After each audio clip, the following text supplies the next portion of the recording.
and welcome to this panel session that will highlight how small business can benefit from Montgomery County's international trade initiatives. My name is Kelly Leonard with Taylor-Leonard Corporation, and I'd like to kick off this session with some brief introductions to our panelists. First, we have Antwaun Griffin.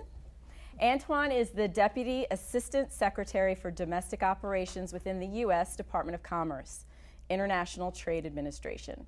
Previously, Antwaun served as the SBA's Senior Advisor for Field Operations, where he coordinated the development of policies and operating procedures for daily management of SBA's 114 regional and district offices around the country.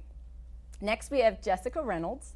Jessica is an international trade and investment specialist at the Maryland Department of Business and Economic Development.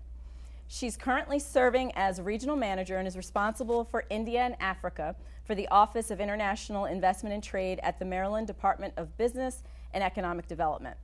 Her responsibilities include marketing the state of Maryland to an international audience, attracting foreign direct investment to the state of Maryland, and assisting Maryland-based companies to export. Next, we have Julie Halstead.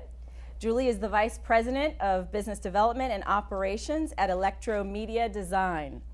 This small consulting firm specializes in designing audiovisual and acoustical systems for businesses.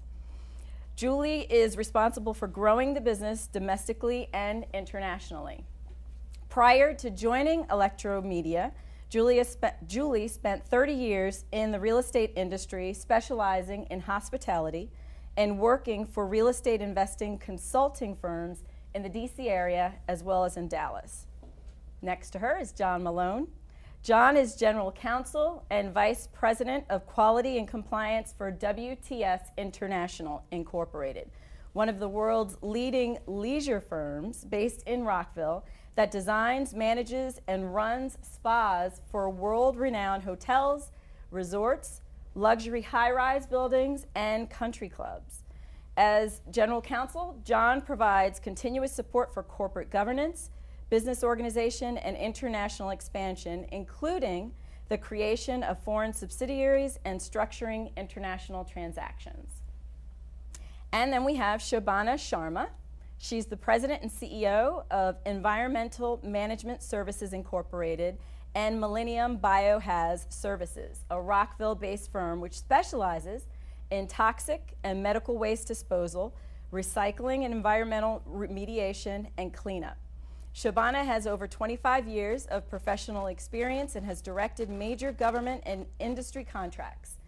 In addition, Shobana provides technical oversight in the development and implementation of worker safety, health programs, and training. Shobana is an active participant in county and state trade missions to India. So welcome, everyone. So I'm going to kick off this panel with a handful of questions. And at the close of the panel, if we have time, we'll open the floor up to questions from you as our audience. And to start us off, I'd like to direct this question to either Jessica or Antwaun. From your experience in working with small companies, what are some of the traits shown by companies that have the greatest success for pursuing international business? I'll go ahead and start. Well, one of the things I see from companies that are really successful in pursuing exporting in international markets is that they do familiarize themselves with a lot of the programs that are available to them, such as those that the Congressman already mentioned, through SBA, also through your U.S. Export Assistance Centers, which are part of the Department of Commerce, which Mr. Griffin here will elaborate on, and through the state office and county office as well. I'll touch a little more on our specific programs later on at the state level, but those companies that really look into all of those different programs and use them in tandem and take advantage of those free or low-cost resources, I find really do have some great success besides those traits that already made them successful as small businesses on their own. So that's one thing I would suggest to small companies looking to expand there. To put a finer point on Ms. Reynolds' comments, I think a couple of things that are unique about Maryland and maybe Rockville and Montgomery County-based businesses as well. one, incredibly innovative. And I think innovative businesses are well positioned, as Congressman Delaney pointed out a few minutes ago, to compete and grow globally. The second is that we have a disproportionate, positively, amount of businesses that have experience doing business with the federal, state, or local governments, as well as in the supply chains of large businesses. And I think those are also things that make small businesses here in Maryland, in this part of the country, particularly unique and more competitive globally, and frankly better positioned to compete and win abroad. Awesome. So now, Jessica, you mentioned something about free and low-cost services, and so we sort of know what some of the traits are. What are some of the services that are available to support these businesses that are looking to do business abroad? Absolutely. Well, I'll start with our programs at the state level, of course, since those are the ones I'm most familiar with. I may touch on a couple others. But first of all, we have a grant program at the state level for companies that are looking to export. It's called Export MD, and that's a small grant program targeted to small businesses to help them go out to their first trade show in a new market, or maybe they're already exporting, and it can assist them to explore a new market. So that's one program we have, and to my knowledge, we're the only grant program available to companies in Maryland looking to pursue exporting. We also have a program called FlexX for Flexible Export Assistance. And through that program, companies, both large and small in the state of Maryland, can take advantage of up to 20 hours of assistance through foreign offices that we have around the world. And that can comprise market research to determine if there is a market for your product in a market you've been looking into before you invest the time and money. Or it could be used to help vet and shortlist potential distributors or partners in a country. And touching on contracting, we've even had companies take advantage of that program when they're pursuing a bid or a contract in a foreign country, and they need to have that local partnership as a requirement, and they don't know how to go about finding that partner. We've assisted them to come up with a short list of partners for projects like that as well. So it is fairly flexible, as the name implies, and we'd be happy to work with companies on a scope of work and doing that. So that's something that's free, 20 hours per year.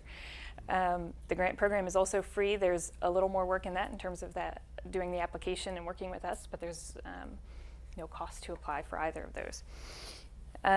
Besides that, we also do some other services that can benefit companies when we have delegations in, for example, foreign buyer delegations. We try to make sure we invite companies or have some sort of event that's open so that companies can take advantage of meeting with these companies and seeing if there's opportunities for them. We'll also have sometimes have trade missions organized at the state level, different types of events focused on exporting where we try and bring a lot of resources in one place to you. For example, back in November, we had an event focused on doing business in Africa, and we based it here in Montgomery County at the Johns Hopkins campus, and we had, I think, over 200 people come, but we had ambassadors there, we had our partners at the federal level, at the local level, and we had a number of companies who have been exporting as well in specific sectors. So we try to have these types of events based on what we're seeing as the needs of our companies, and you can find information on those events either by staying in touch with myself or my colleagues, and we also have a calendar on our website. So those are some of the things at our level. And I know at the county level, since this is focused on Montgomery County, they have as well a small business navigator. I see Judy Stevenson is in the audience today. And that can be a great resource for you as well to make sure you sort of partner your different levels of government. And the county also does a fairly good job at reaching out on the international side. I believe they actually have a trade mission coming up to India this November. So if anyone's interested in that, you could touch base with myself. We'll probably be partnering with the county on that, or with Judy, who's here today. And so the best place to find out about the grant program as well as the FlexX would be on the website? On the website, or for those in the audience here today, they can reach out to me while I'm here as well. Awesome. And then Antwaun, in terms of the federal side, some free or low-cost programs? You know, we the federal government, it runs the gamut. I think one of the hallmarks of the National Export Initiative that was launched about 4 years ago now is this no wrong door approach. And we've done, I think, a great job of working with our partners, particularly at the state and local level, to make sure that businesses, whatever their level of acumen, have appropriate resources available. For us, our main portal is export.gov, where you could get started finding out about, particularly about the federal resources available to you. But if you're working with the Small Business Administration, of which my colleague Antonio Das introduced himself earlier, at Maryland, at the state of Maryland, if you're working with your local economic development authority or Chamber of Commerce, there's really no wrong place to start. And I think that what we've seen in terms of everyone working together to partner with program delivery, as well as making more financial assistance programs available. We've seen over the course of the last 5 years that, plus the internet, has just made the cost of market entry, much more cheap. But also, there's a host of resources available to help businesses get started, regardless of where you reside along the continuum of business development.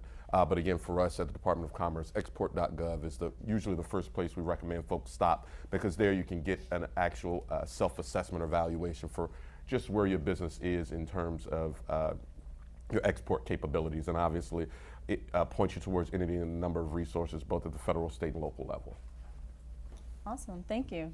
So let's bring Shabana and John and Julie into this conversation. So what would you say, what attribute or attributes do you attribute to your company's success internationally? And let us know also if you've used any of these resources that they've described previously in helping you to reach that international market. So I'll take that one. Okay. Good morning, everyone. The attribute that I feel is most important in obtaining success when you're starting out in the international market is to be focused. Okay, we are a service company, so it was a little bit more difficult for us as opposed to being a consulting company. Okay, because we had to have people on the ground, trucks, vehicles, some type of infrastructure to do our business.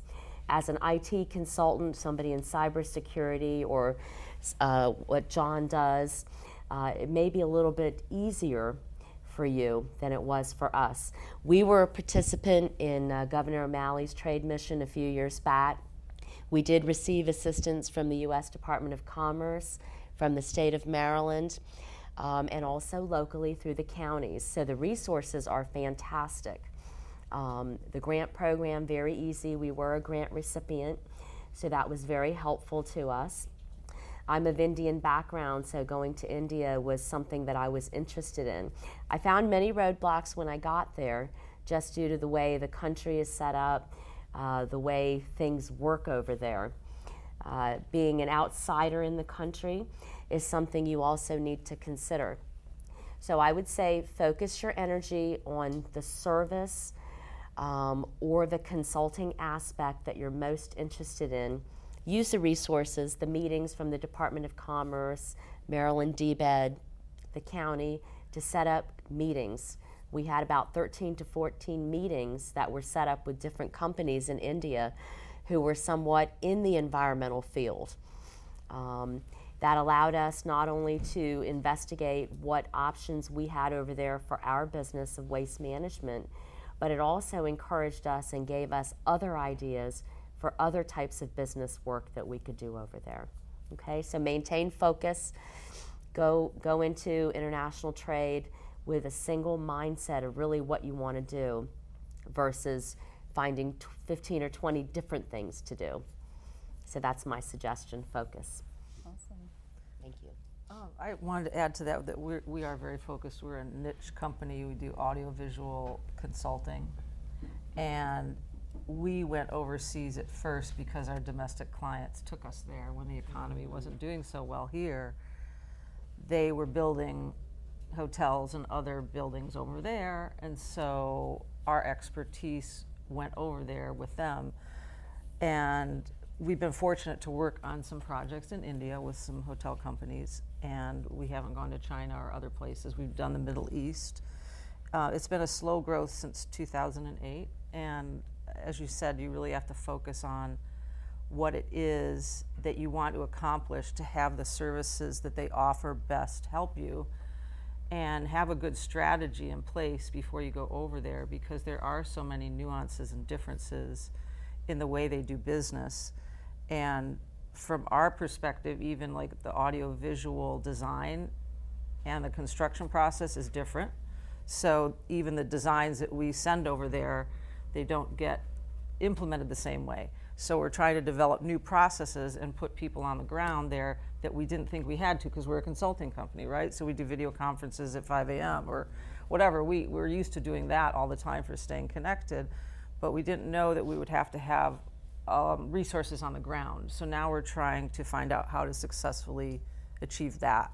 And of course, we're going to work with everybody that we can to accomplish that. And our company is going to go on the mission that the Montgomery County is offering to India this November. So we hope to have some meetings like you did when you went over there, with different companies that we may be able to partner with and work with, so that we can actually have a better service there, just like we have here, which we don't have now. Yeah, the meetings were fantastic, because when you had your meetings with these different companies, they brought forth ideas and said, hey, I know this person. Let me see if I can set up a meeting with you, with them. So you got more meetings. Right.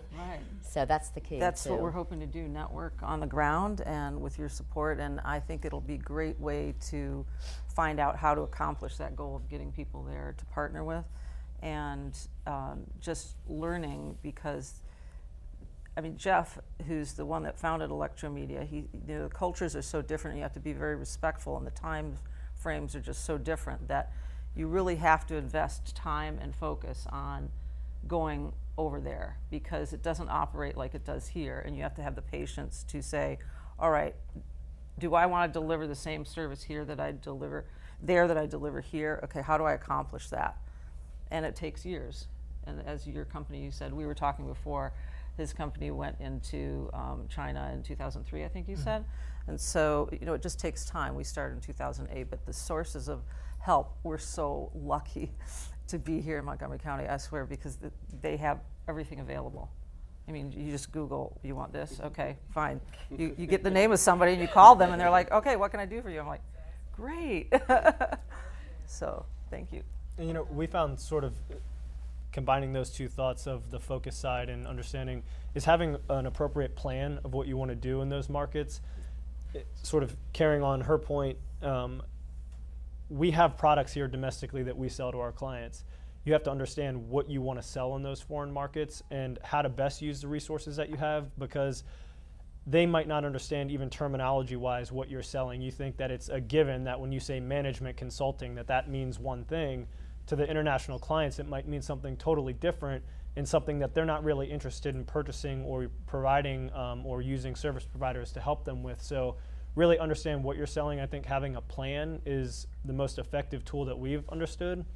We have been doing international work at WTS International for you know, a little over 13 years now, you know, coming on total design work, not just in China where we initially put a lot of our focus, but all along that time, we knew that there was a market, that there was growth opportunities there, so we sort of entered slowly. And then from that point, we've utilized almost every single one of the programs that Jessica talked about in some capacity or another. The stipend that we've received for the grant program, we've participated in trade missions. A lot of this is legwork or research time. So in addition to, you know, part of that planning is taking the time to understand what market you're getting into, expending a little resources and investing your time and money into learning about what you're going to enter into, so that the plan that you have is clear, concise. You've had it vetted through different departments that offer these resources. We've participated in other programs where it was a 3-month brainstorming session on developing an international marketing plan for a specific country, all provided through the state of Maryland. These are activities that were very low cost for us, but it helped us really hone in. So after 10 years, we've had success over that entire time in different, you know, benchmarks, if you will, maybe not all monetarily, but now after utilizing the resources, we really have the plan, which has allowed us to focus. You know, you have to put a little bit of time and energy ahead of time to make sure that when you actually are ready to pull the trigger and deliver, that you have the right steps in place, because when you scramble to fill back mistakes or take steps backwards, that really puts more stress and problems on your plan than if you just spend the initial time ahead of time to say, okay, I know if this happens, here's the direction we're going to take. And it just allows you to enter with more confidence, I think, in what you're doing internationally. Now, John, just to your point, because you mentioned a keyword, success. You mentioned China, you mentioned success, and then you sort of slid in this not monetarily. So I'd like for you to explain in a little more detail, like how do you measure success when you're building internationally? So I think for WTS, the first success we had was knowing that we had the information. I think sometimes that can be not looked at with enough importance, but when you're, for instance, one of our main focuses right now is doing business in China. And there are so many different regulations, as there are here in the United States, about how you set your business up, what's appropriate, what steps do you take? Do you start a branch office? Do you have to create a whole new entity in that foreign country? Getting the right relationships in place to where you can ask the right questions. It's not always feasible for a startup or a small business to spend huge amounts of money on attorney's fees or developing this sort of in-country research to know how to proceed. But that's where the state programs can really help. There's something called the District Export Council that helps tremendously with free advice. They have the best business leaders in the state of Maryland. They get together for regular programs and events, much like what you're attending today. There's attorneys, resources, people have been doing business over in those countries for 20 or 30 years that just simple conversations can point you in the right direction, offer you a little general guidance. And I think our first success was understanding the market. Okay, what is the compliance structure? That was a win for us. We knew that, okay, we can now estimate the cost. We know what it's going to take. We know that we're not going to get kicked out of the country for not doing the compliance side right and then be barred from the market altogether. So that's like the first non-monetary success, is really understanding what you're getting into and what the regulatory environment will be in that country. Okay, awesome. And then if I could just pass it back to Shobana, because you mentioned roadblocks. And so what are some of the common challenges or roadblocks that you've encountered as you've grown internationally? Sure. Even as an Indian American, language was a roadblock in India. I can speak Hindi, but when I went over there, I had folks from the state of Maryland and also the Department of Commerce programs that accompanied my company to the meetings. I would speak in Hindi, but the person I was speaking with, he knew I wasn't from India. So right off the bat, I was a foreigner, okay? So language is one. Logistics is another roadblock. In a business like ours, where do you find land to build a recycling facility? How do you purchase the trucks? How do you get the local labor unions to allow you to run your business, to do the recycling and the collections of the waste when there are already folks over there doing those types of activities? So you're honing in on their work, their livelihood. Some of the things that helped us, though, the Department of Commerce, they have offices over there where people from India were in India ready to help us. So that was something that helped us combat the language barrier, the logistical barrier, the financial barriers. And I do agree with John, having a plan is very important, because if you have the plan, you can stay focused, and in your plan, maybe you have addressed how you're going to deal with language, logistics, finances, money conversions, all sorts of things like that. And just to follow up on that point as well, talking about local presence in the country, WTS, we provide a whole different scope of services depending on the client needs, but one of our strong areas is technical design services. So by and large, it's all provided here from the United States and just delivered to the client. So it's not really doing business in the country per se, whereas she was describing she has infrastructure needs to set up.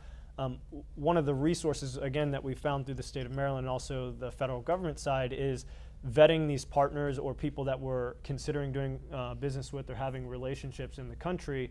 And also programs. When we first started in 2003, there was something called the Merlyn Center for China. This organization is run through the state of Maryland. I don't think it's quite the same structure as it was when it first started, but this organization helped us source people in country that had been vetted through their process that they trusted, that could then help us get local understanding of markets, help be present at business meetings with international clients that, like I said, me walking through the door and sitting down with a Chinese developer is a lot different than having a native Chinese person who is there that represents our interests, that's not necessarily an employee of ours, but that is there to act as a liaison or to help facilitate the meeting. And again, it's the relationships that you've built. Having a presence on the ground is extremely important, and that's also where some of the state and federal resources can come in and help a lot.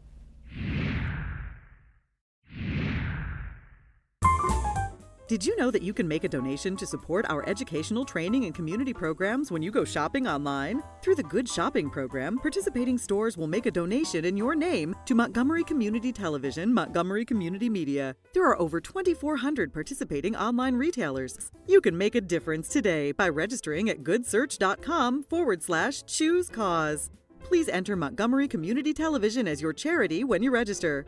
Thank you.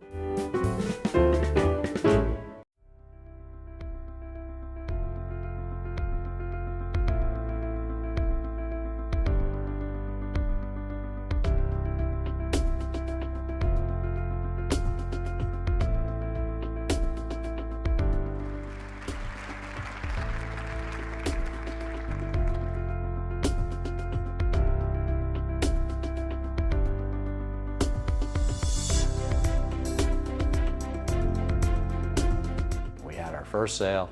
We're really excited about it, and it looks like we have good candidates in both countries that we will probably choose in the next 3 months to be our distributors, and we're off to the races.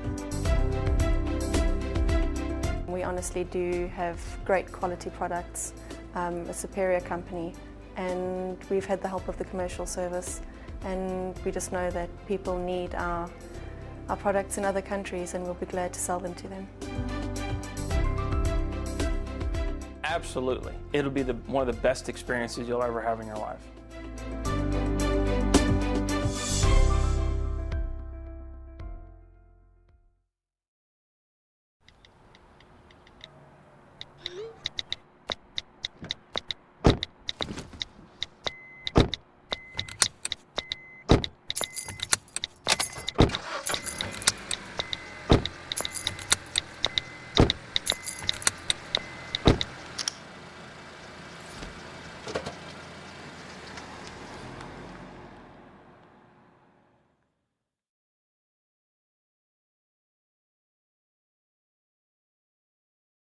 MyMCmedia.org has the spotlight on Montgomery County. Get going with MyMCmedia.org for constantly updated information like neighborhood events, newsmakers, hot topics, arts and entertainment, and much more. It's the one spot for everything Montgomery. Let the MyMC Media spotlight shine on your day. And while you're here, like us on Facebook, follow us on Twitter, and find out what people are talking about right now. MyMCmedia.org, spotlighting your day every day. And Julie, what are some of the roadblocks or challenges? I know Shabana mentioned, logistics and language. Are there additional ones that your company has faced? Language is a big one, and just contracts and the way people deal with contracts and expectations. They're written differently, even though we get counsel from in-country legal folks. Sometimes it's, the contracts aren't working like they're written, so you have to tweak them. Also, finding out, we're just finding this out as we go, because we, like your company, John, deliver design drawings to somebody over there. We don't really have to have somebody over there, we thought. But as we're doing this, we're realizing that, oh yes, we do, because our drawings are dealt with differently there than they're dealt with here. So there needs to be a spokesperson translating our drawings to the other person who's on the construction site. So we didn't anticipate that we would need a lot of folks over there. Maybe we can find them in country, we don't know. But it's going to take a couple of years for us to train a person, even if we find them in country, to understand the way that I mean, not that we have to be perfectionists, but building a building, right? You've got to do it right? Or you're taking more money to fix it later, and that's really what we've done a lot of there. People, actually, they heard about us through domestic trade shows, and they invited us over there to look at what was already built, and there's a lot of issues. So then they want us to help them with the drawings, and so we're kind of going down that road, but there's still issues. So you have to have patience, and it's a fun process. It's really great, and it can be done, and we're definitely wanting to go into India and China and other places overseas. But you just have to have the patience and the focus and realize that there are going to be things that come up that you don't expect at all, and so just go with the flow and continue your focus and use the resources. Because when we're having difficulty, we always feel like we have a personal backup team, and that's really nice. They can help you, mediate something that you didn't think you would be involved with, and they're advocating for you, so to speak. So it's really nice to feel like you've got that support back at home for what you're trying to accomplish over there. Yeah, and I really commend the state and government in the county for helping in that regard. We're really lucky. Awesome. And so with that, Jessica and Antwaun, how have you all sort of adapted, or how are you going to be adapting your programs over time to sort of meet the changing needs of the businesses that you are supporting? Take the first stab at it. And first, I just want to say that I kind of want to give a high five to Jessica, but we're sitting too close to one another because, like Julie, John, and Shavana, all I think speak to the success that we envision for all of the businesses that our various departments and agencies work with. So thank you for the kind words, one, and congratulations on your success. Thank you.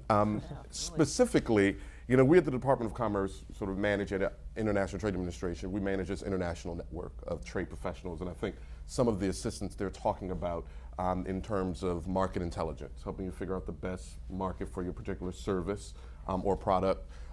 Your commercial diplomacy, helping you if you run into an issue in country, be it a legal one or any type of non-tariff barrier. You might have a load stuck in customs, what have you. General trade counseling and business-to-business matchmaking. So helping you find that right partner or market entry strategy. It may be that you need to put programmers on the ground in a particular country.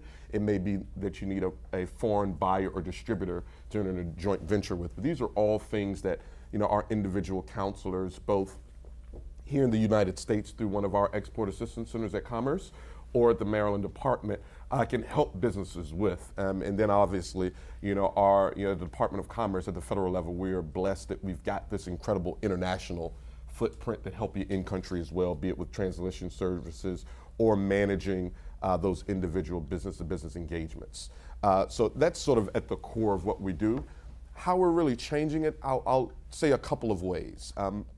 One, trying to better orient our product and service offerings to the emerging and innovative industries. And I think Montgomery County is a great sort of test model for that approach.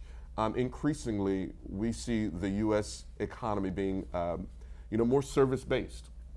Most of our businesses now don't necessarily create a product or widget to put on a train and manage a logistical movement across the world, but it's intellectual property and capital. And trying to help businesses figure out, one, how to leverage that and grow globally, but also how to protect that property once they've entered these markets. So that's one of the ways, at least from a policy perspective, that we've sort of changed and are really looking to work with and doing a lot more listening to businesses to figure out what it is they need in the emerging economy. And the second, there's a growing recognition that, small and medium-sized businesses, as much as they're talking about the information gap in closing it and all of the various resources, tools, information that's available for free or at the click of a mouse, most businesses don't have time to go do that research. They are busy running their company. As Congressman Delaney mentioned earlier, from 8:30 to 9:15, it's just like, it's a fire drill every day. So what we've tried to also do, in addition to sort of this policy shift towards more support for service-based businesses, is also meet businesses where they reside and bring more of that intellectual international information, market intelligence, commercial diplomacy to bear locally. So bringing more of our foreign trade staff back here to the U.S. for trade events, be it business-to-business engagements at trade shows in Las Vegas or around the country, or at our Discover Global Market series, which we're putting on with our District Export Council members, what I think were mentioned earlier, around the country, to help U.S. businesses to bring down the cost of finding out whether or not there's a good market for your good or service abroad. So being able to meet with those commercial counselors back here in the United States, we found is, having a business take maybe half a day at forums like this to learn, we're finding is more beneficial to them in the long run. Because what we're learning is at that early stage, information is the most powerful tool we can leverage for these businesses. So cutting down the cost of them acquiring that information, maybe it's a domestic airline ticket and not an international one, we're realizing is the way to go. So we're trying to bring more of that capacity back here to meet businesses here in the United States. Awesome. And we've been trying to think of ways to adapt our programs a little bit more, both towards small businesses and towards the shift we're seeing as well in terms of what companies need.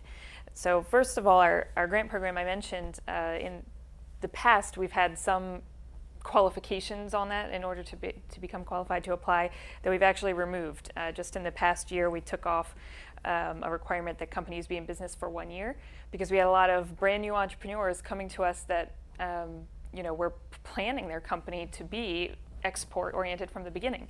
So we've decided to take that one off.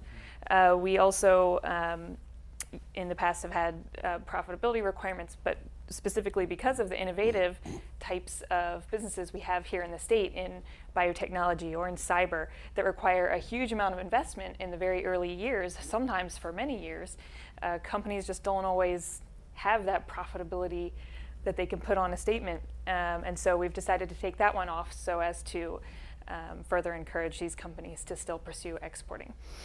So those are a couple very tangible things that we've done. We've also seen a shift towards more interest in developing markets versus the markets that companies exported to more frequently in the past, perhaps Europe, but we're seeing, for example, we're seeing more interest in the Middle East, in Africa, in Latin America, in Asia. And so we've been doing a few things to try and bring more of those resources to our companies, such as putting together partnerships with different business associations that are located in those countries to try and encourage them to bring delegations to Maryland so that our companies don't have to travel, but we can try and bring them to our companies.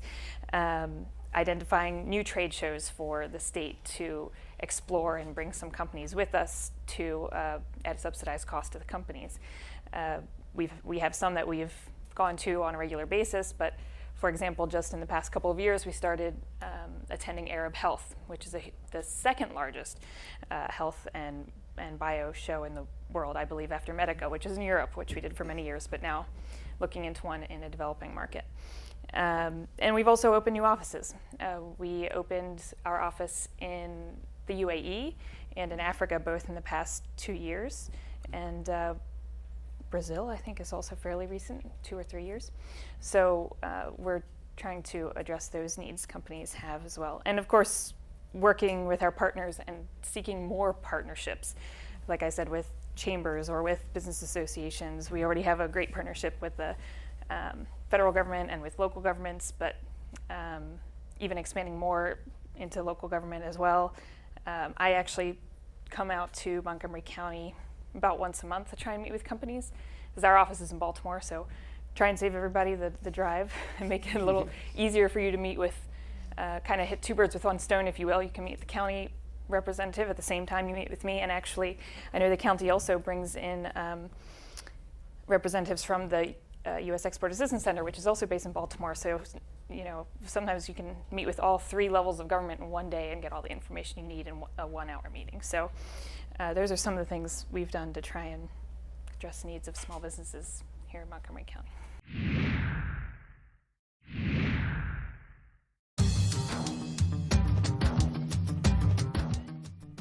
As a small business owner, where will your next customer come from? Think outside the box by looking beyond the U.S. borders. Nearly 96% of consumers live outside the U.S. 2/3 of the world's purchasing power is in foreign countries. Go where the customers are. there is a significant opportunity for small businesses to increase sales through exporting. And that's why, for the first time, the United States of America is launching a single, comprehensive strategy to promote American exports. It's called the National Export Initiative, and it's an ambitious effort to marshal the full resources of the United States government behind American businesses that sell their goods and services abroad. Here are just a few advantages of exporting. Increased sales and profit. U.S. competitive edge for high-quality, innovative goods and services. Increased purchasing power resulting from declining exchange rates. Reduction in trade barriers. Now's the time to consider exporting or moving into additional foreign markets. And you don't have to go it alone. Where did I turn to? I went back to the SBA, and there was a document on how to export, and we started learning about the process of exporting. We started advertising, and at the time there was the Department of Commerce would put out these publications that would be at all the embassies across the world. You'd pay a little bit of money, you'd get a picture of your product and a little quote in there about what it is and who to write to about more information. We were flooded with inquiries. The U.S. Small Business Administration provides counseling, training, and financing programs to help you start, grow, and succeed in exporting. Other U.S. government agencies will help you identify business opportunities and market your products or services overseas. Trade professionals working directly with small businesses have expertise across every major industry sector and every key global market. Customized business solutions maximize the return on trade investment. The government also provides credit insurance on foreign accounts receivables, financing of a U.S. company's foreign market development cost, and transactional working capital. For more information on how SBA and our government partners can help you take your business global, go to www.sba.gov or www.export.gov or call 1-800-USA-TRADE.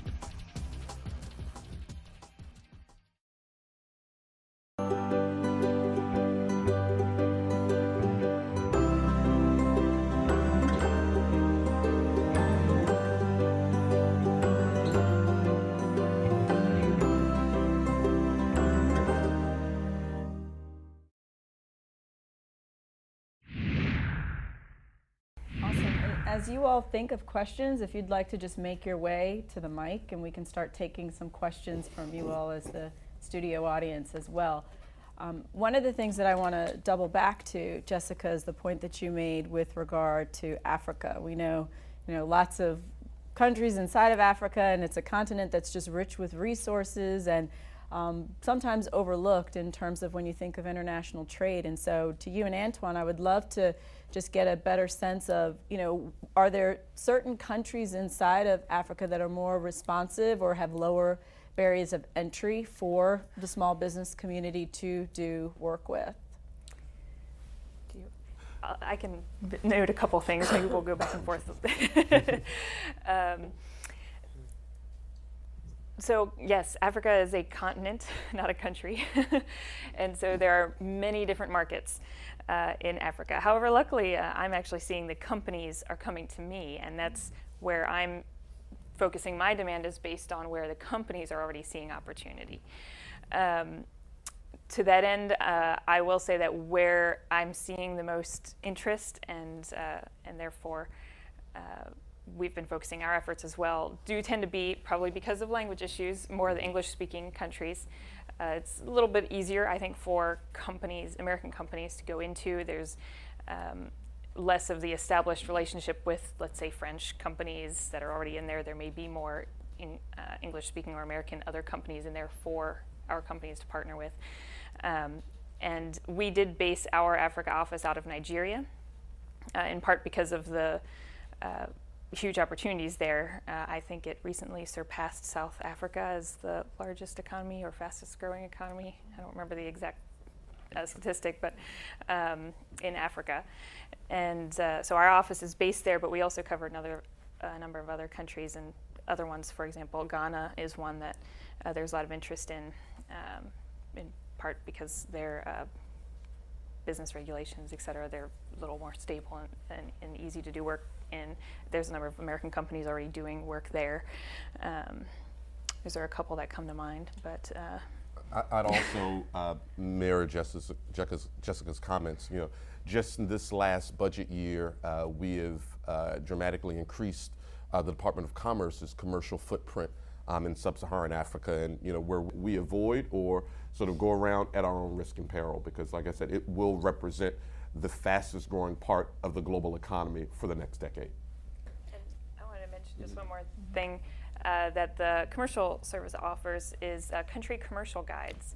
I actually just pulled for a company I was working with just last week because Africa is a continent, not a country, and we were trying to figure out which market should they consider entering first.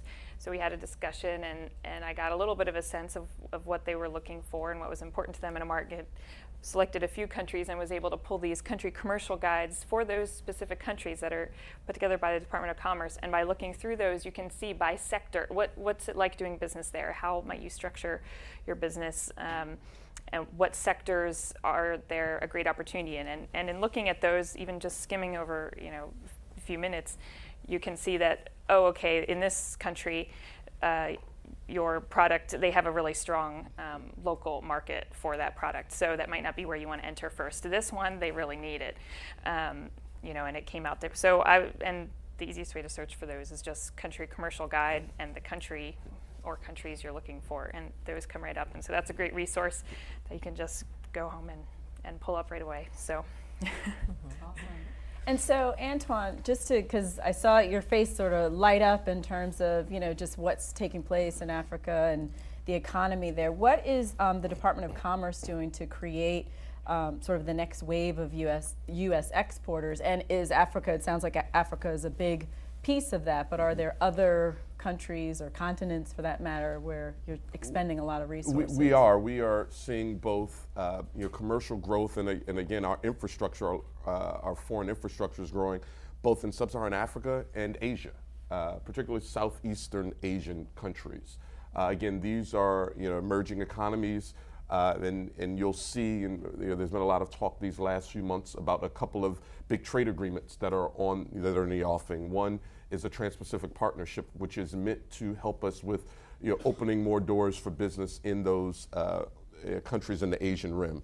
So whether or not you're talking about Malaysia, the Philippines, obviously South Korea, where we already have a vibrant trade agreement. A lot of companies seeing growth in the Singapore economy. There are a lot of partner countries, trading partner countries in the Pacific Rim that we see a lot of opportunities in. And one of the things we try and encourage businesses to do, and I know John mentioned specifically their market entry strategy for a big market like China, which is attractive. But what we're noticing is there are a lot more sort of fertile and immediate opportunities for U.S. businesses in some of the neighboring countries, particularly for smaller businesses that aren't as well developed and can't weather the storm that is represented by entering a big and dynamic market like China. So I'd encourage businesses to look both at our current FTA countries, but also other neighboring countries, you know, in the Pacific Rim, because many of those also represent excellent opportunities for U.S.-based small and medium-sized enterprises. Awesome, thank you. You know, he mentioned initially our plan in China, and directly through working with their programs is why we didn't initially go right into China. We went to Hong Kong instead as our initial starting point for Asia Pacific as a general category. China is our long-term plan because of the growth opportunities for our business, but we've seen rapid growth in Malaysia, Thailand, South Korea. These are all areas because instead of just fully investing into China, which may have not provided the best platform, again, we were part of the Export Tech market plan analysis, and our CEO, everyone was, you know, China's where we want to focus, but through doing that plan, we realized we'll do this first. China can still be your long-term goal, but you won't pass up these other opportunities, and you're actually be in a nimble space to really take advantage of those other countries. Like he mentioned, Singapore and South Korea specifically are areas where there's a lot in our industry of you know, leisure development, where we're finding a lot of contracts that we didn't even expect just by nature of being over there and building relationships on our ultimate plan, because they gave us the right direction. You know, it took our own research as well to make sure that it was what we wanted to do, but that focus really helped us as a platform to take advantage of these other markets too. So Again, sort of touting the benefit of the resource there, but it's really directly led to our ability to quickly adapt and chase those other countries. And Hong Kong's a very low regulatory environment, and so are some of those other Asia Pacific countries. Awesome. So again, if you all have any questions, feel free to come up and ask. But as we wind down these last, okay, after you, sir. Yes, my name is Ed Simon, owner, founder of Vigor Innovative Systems and Solution. I have a small startup company located in Damascus, Maryland, right here in Montgomery County. One question for the panel. As we look at emerging markets, there seems to be very little focus on South America. I know you did mention Brazil. So can you kind of elaborate a little bit on why isn't there more focus? And if so, what are some of the roadblocks that may be preventing us from having a greater focus on South America? Thank you. You raise a good point, Mr. Simon, and one of the things that I think not just the Obama administration, but I think all of our economic development partners at the state, federal, and local level realizes what an untapped opportunity a lot of our southern hemisphere trading partners in the Western hemisphere, that is specifically, we're potentially missing out on. As a response to that, we recently launched what we're calling the Look South campaign, which is meant to help launch U.S. businesses into some of those Central American and South American countries by virtue mostly of their experience doing work in some of our FTA partners, Mexico being chief amongst them, which we do have. It's, Mexico and Canada are our two largest trading partners by and large. And what we've realized is that because there are well-worn trading paths within those countries, and those help set U.S. businesses up to do more work in Colombia, another free trade partner, in Brazil, one of those huge markets. But we do recognize that there's a lot more we can be doing, particularly in Central America. The CAFTA Dominican Republic Free Trade Agreement's been in force for a few years now. But for whatever reason, we've had a lot of U.S. businesses that look across the Pacific and Atlantic before they look right here in our own neck of the woods. So, I commend and applaud you for looking in South and Central America, and it's something that I know that we as a department are investing a lot of time and energy on, both at the policy level in trying to better refine our free trade agreements to make those markets more attractive for U.S. businesses, but also all of our sort of trade promotion activities and events here are more focused around that. Just recently, we wrapped what we call our Trade Wins, Trade Wins, business conference and SME trade mission to Bogota, where we did a lot of, we took over 100 U.S. firms, many of which from here in the Mid-Atlantic and Maryland and Virginia specifically, down to Bogota. And we're hoping we'll see a lot of those businesses over the course of the next couple of months come back with real opportunities, and therefore be up on a panel like this in the next few weeks and months, encouraging more of our businesses to do the same. So appreciate the comment, and again, I'd say it again, export.gov / doing business in Africa, and/or Trade Wins are another place you'll see where we're working with U.S. businesses to both leverage the North American platform as an operating place where we're both seeing businesses that do well in Canada and Mexico, pushing them into those South and Central American markets. Because again, we feel like if you're able to crack those, which are a little easier to get into, then the cost of doing business, and/or you'll probably realize a lot of the same trading partners and rules and regs that you'll have to use to crack those Central and South American markets as well.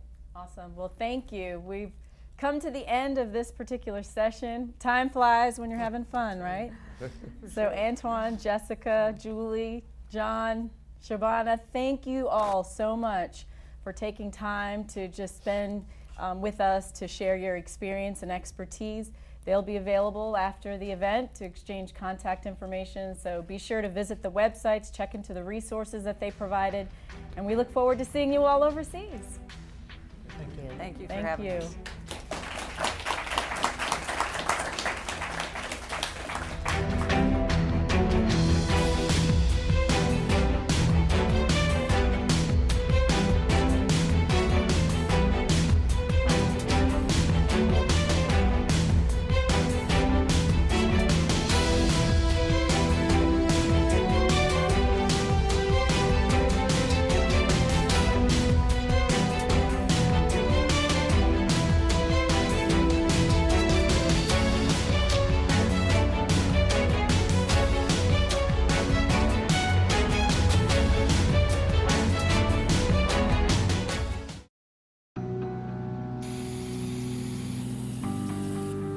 Turning a 20-foot wall into a canvas takes vision.